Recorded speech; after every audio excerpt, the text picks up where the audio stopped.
Here is a number that nobody in official Washington will say out loud on camera, but that every naval officer who has spent the last 15 days watching their inventory reports will confirm in private.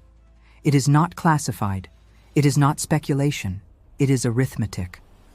Iran's Shahed-136 drone, the weapon that has hit airports in Dubai, struck data centers in Bahrain, damaged the radar that cost $1. $1 billion at Al Udeid, sunk the Iris Dina, and forced 157 oil tankers to anchor in open Gulf waters rather than attempt the Strait of Hormuz. Costs between $20,000 and $50,000 to produce. The Patriot PAC-3 interceptor missile that the United States and its Gulf allies have been using to shoot those drones down costs $4 million per round. The THAAD interceptor costs $9 million. That is a ratio of between 80 to 1 and 450 to 1. For every $20,000 drone Iran launches, America is spending up to $9 million to stop it. Iran has launched more than 2,500 drones since February 28th. The math of that exchange, the financial math, not the tactical math, is the reason that on Friday, March 14th, Pete Hegseth stood at the Pentagon podium and acknowledged for the first time publicly that the United States has largely stopped using cruise missiles and long-range precision-guided munitions against Iran. The U.S. is now dropping gravity bombs, unguided bombs, the cheapest weapon in the American arsenal, not because the mission changed, because the $9 million interceptors and the $4 million Tomahawks are running out. This is the $20,000 Iran problem, and the U.S. Navy is privately panicking. Let me tell you exactly how deep this goes, because the surface story, drones cheap, interceptors expensive, bad ratio, has been in the news for 2 weeks, and you already know it. What you don't know is the second layer, the third layer. The reason that on Thursday, the Pentagon announced it was deploying 10,000 MIROPS interceptor drones to the Middle East. The reason that the number 10,000 matters in a way that nobody in mainstream coverage explained. The reason that Hegseth's gravity bomb admission and the MIROPS deployment and Trump's announcement of warships going to the Strait and the bombing of Karg Island on Friday and the KC-135 crash that killed 6 Americans in Iraq on Friday are all connected by a single operational thread that runs directly back to that $20,000 Shahed and a 40-year architectural assumption about American air power that Iran has just proved wrong. Start with the interceptor math, because it is the foundation everything else rests on. When this war began on February 28th, the United States and its Gulf allies had a combined stockpile of Patriot PAC-2, PAC-3, THAAD, and SM-3 interceptors that represented, in the language of the defense analysts who track these numbers, several months of capacity at normal peacetime consumption rates. Normal peacetime consumption of air defense interceptors is close to zero. You test them occasionally. You replace them on a multi-year production schedule. You budget for them across a decade-long acquisition cycle.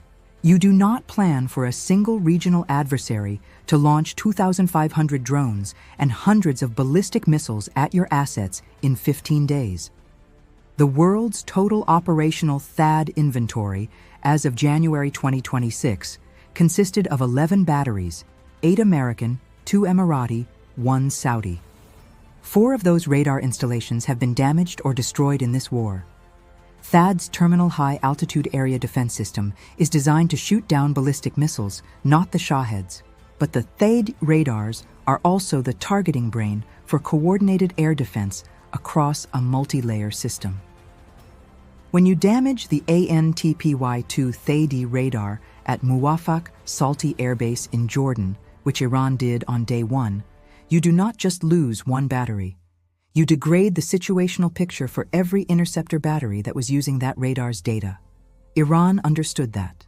It targeted the radars first, and it did so with $50,000 drones fired in 65 drone salvos designed to saturate the Patriot battery covering the radar, redirecting its interceptors away from the primary target, opening a gap that a second wave exploited.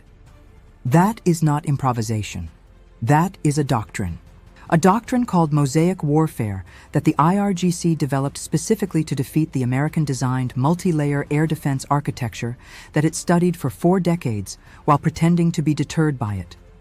The UAE published its own cumulative numbers on Friday, March 6th, 205 ballistic missiles tracked since February 28th, 190 destroyed, 13 fallen into the sea, 2 impacting UAE territory. 1,184 Iranian drones detected, 1,110 intercepted, 74 falling on UAE soil, 8 cruise missiles detected and all destroyed. Every one of those 1,110 drone intercepts and 190 ballistic missile intercepts cost a real missile. Not a simulated round, not a training expenditure. A real weapon removed from the real inventory of the real stockpile that has to be replaced through a real production line that runs at a rate of a few hundred per year in normal conditions. The UAE was burning through its interceptor stocks faster in a single day than its acquisition pipeline replaces them in a month. Margaret Brennan, in a CBS News report on Day 9, sourced to 2 regional officials speaking on background, said America's Gulf allies were running dangerously low on interceptors. That was Day 9. On Day 15, today, Hegseth's public acknowledgement that the U.S. has switched to gravity bombs is the operational confirmation of what those 2 regional officials were warning about in private.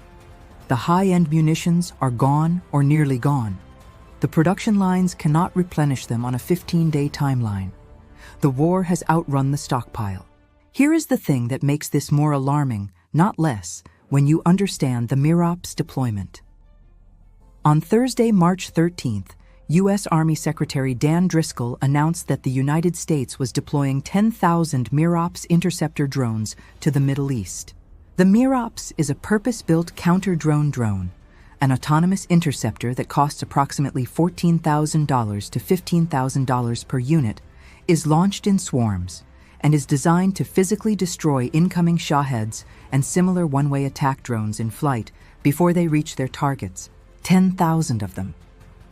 The announcement was carried by Al Jazeera's Day 14 and Day 15 roundups and has been the subject of significant attention in specialist defense circles. But the mainstream coverage treated it as good news. America has a cheap solution to the cheap drone problem. That is the wrong reading. The correct reading is the inverse. You do not emergency deploy 10,000 counter-drone systems unless you have determined that your existing multi-million-dollar interceptor stockpile cannot sustain the current consumption rate for the remainder of this war's anticipated duration. The MIROPS deployment is not a supplement to Patriot. It is an emergency acknowledgement that Patriot, the backbone of American air defense architecture since the Gulf War of 1991, cannot afford, financially or logistically, to continue doing what it has been doing for the last 15 days. At $4 million per PAC-3 round, shooting down 1,110 Iranian drones would cost $4. $4 billion in interceptors alone. At $14,000 per MIROPS, shooting down 1,110 drones costs $15. $5 million. The ratio is 284 to 1.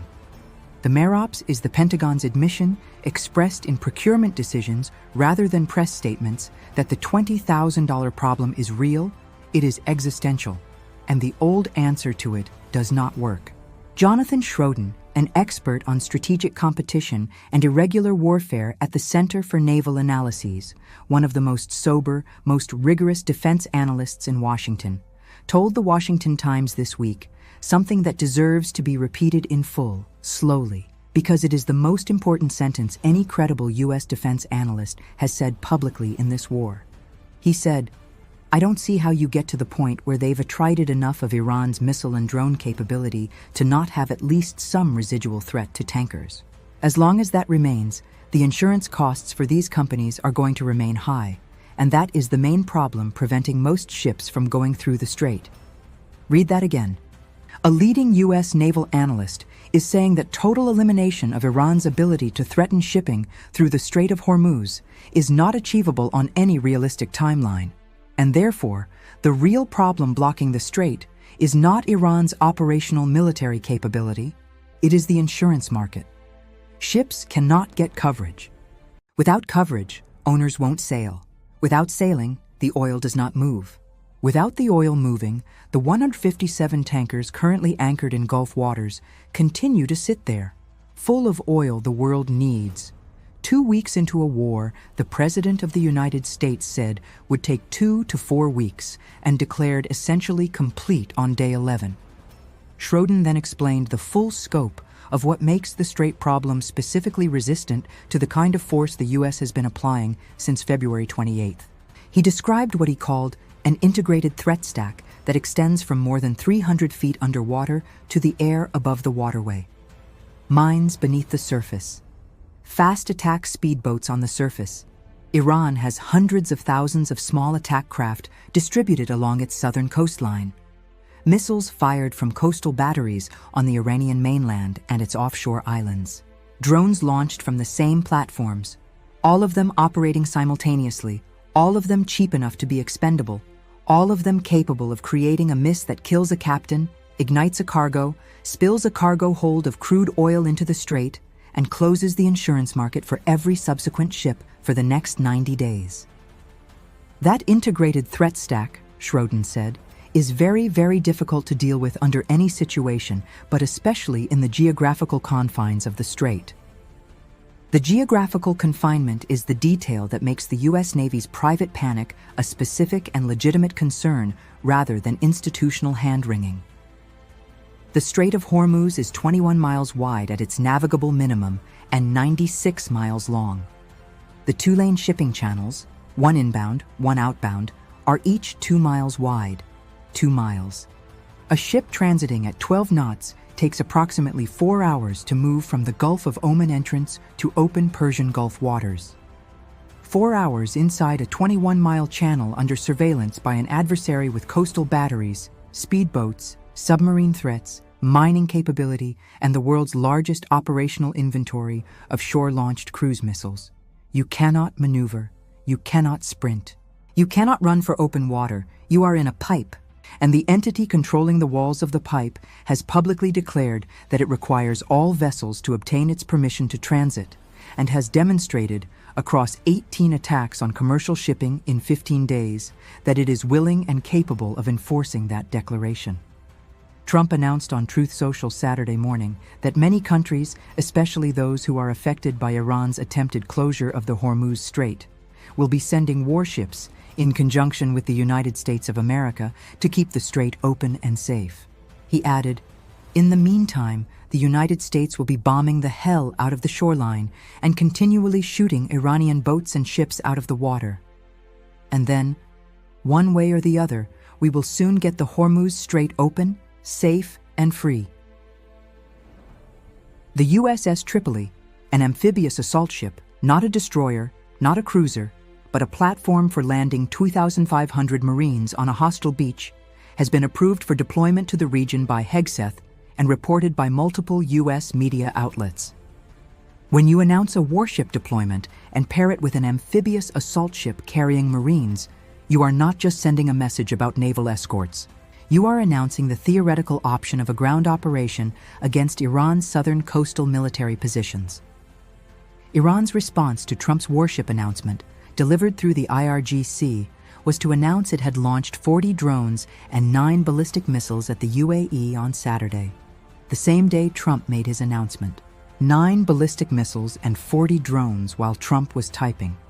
The Karg Island strike on Friday, which Trump called bombing Iran's crown jewel, is the escalation that reframes everything about where this war is going on day 15, and it connects directly back to the $20,000 problem in a way that requires full unpacking. Karg Island sits in the northern Persian Gulf, approximately 300 miles from the Strait of Hormuz. It is not near the strait. It is not a military base in the conventional sense. What it is the terminal through which approximately 90% of Iran's entire crude oil export volume is loaded onto tankers. It is the circulatory system of Iran's economy, the single choke point through which Iran's oil wealth flows from the pipeline system to the ships that carry it to China, India, Japan, South Korea, and every other buyer. CENTCOM struck more than 90 Iranian military targets on the island, while, Trump said, deliberately sparing the oil infrastructure for reasons of decency. The sparing of the oil infrastructure is more strategically interesting than the destruction of the military targets, because it means Karg Island is now being held as leverage. Trump threatened explicitly, if Iran continues to attack tankers in the Strait of Hormuz, Karg Island's oil infrastructure, the loading terminals, the storage tanks, the pipeline manifolds, the export systems, becomes a target. The IRGC responded with a threat of equivalent precision. Any attack on Iran's energy facilities would trigger retaliation against Gulf regional oil infrastructure and U.S.-aligned assets. Saudi Arabia's Ras Tanura refinery, already struck once, processed the implication.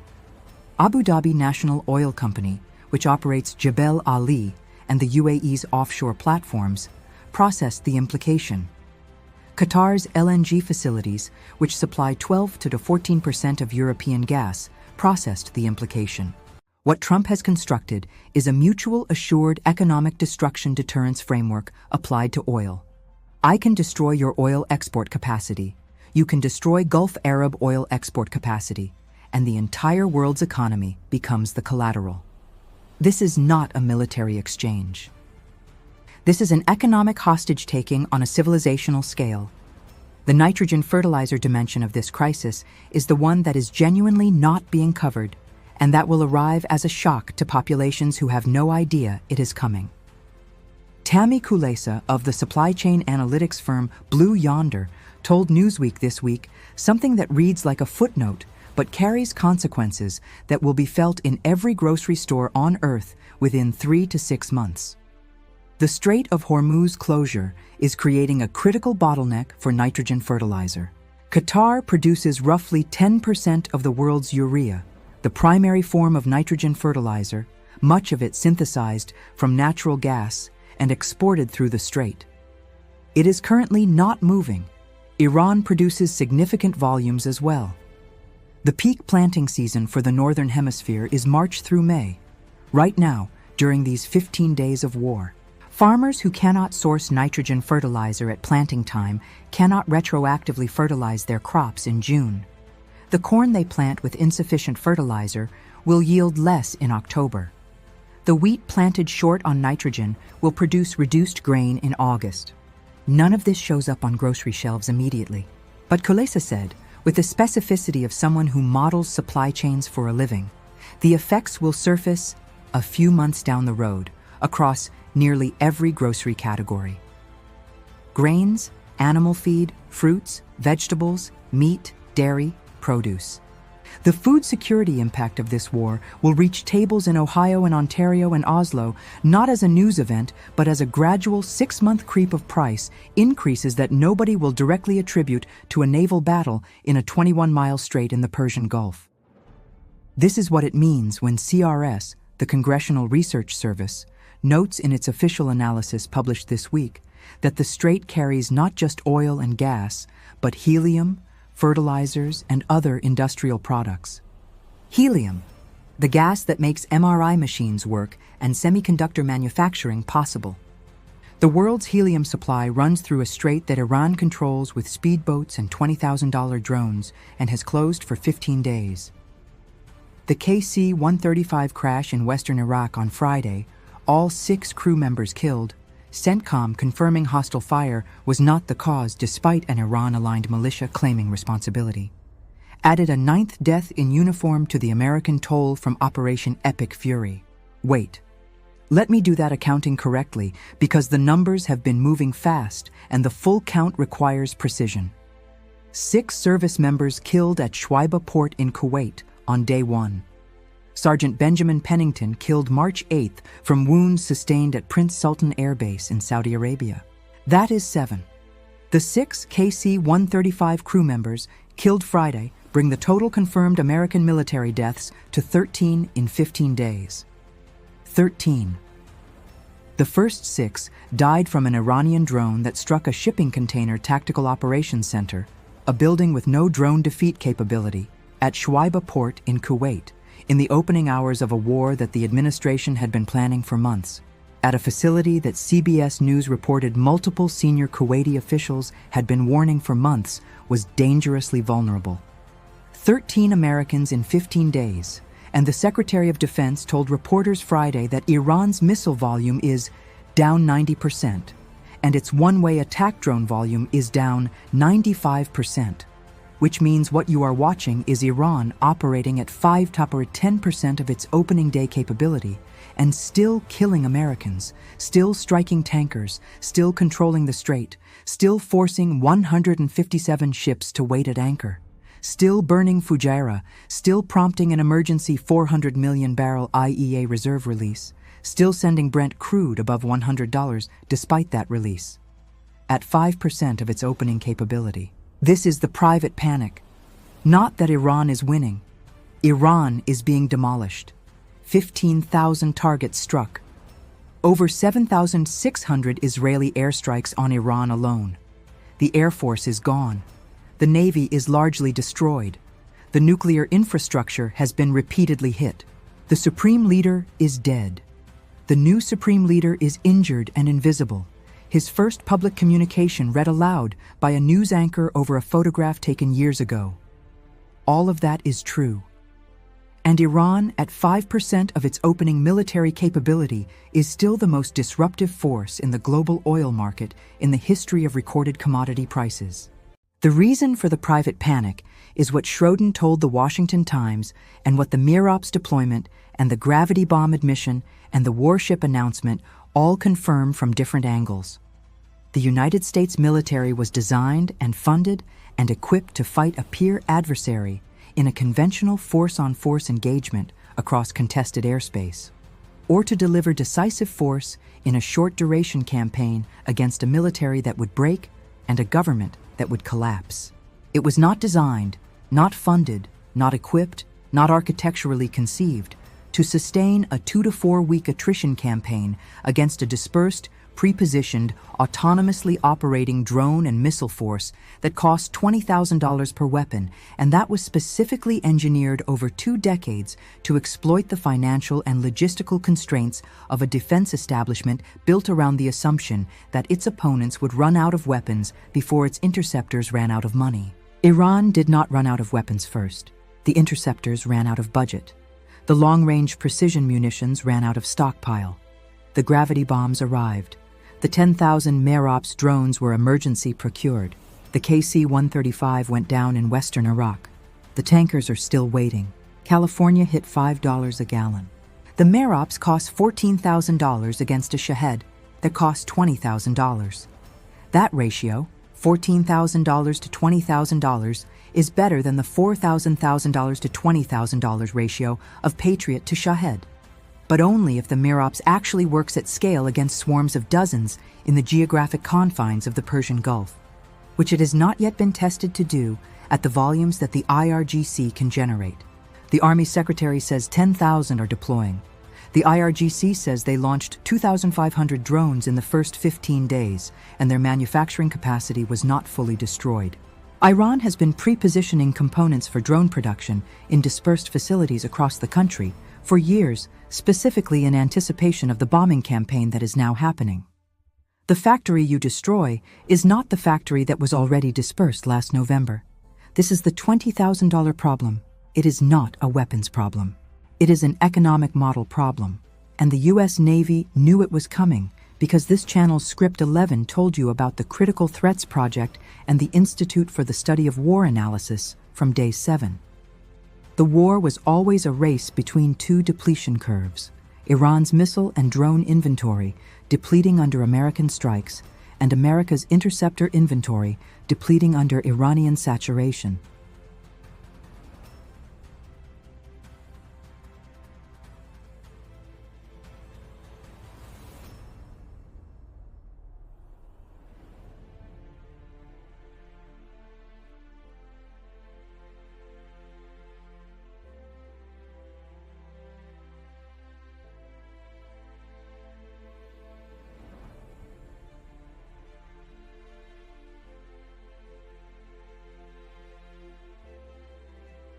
Trump told Fox Radio on Friday that he will know the war is over when he feels it in his bones.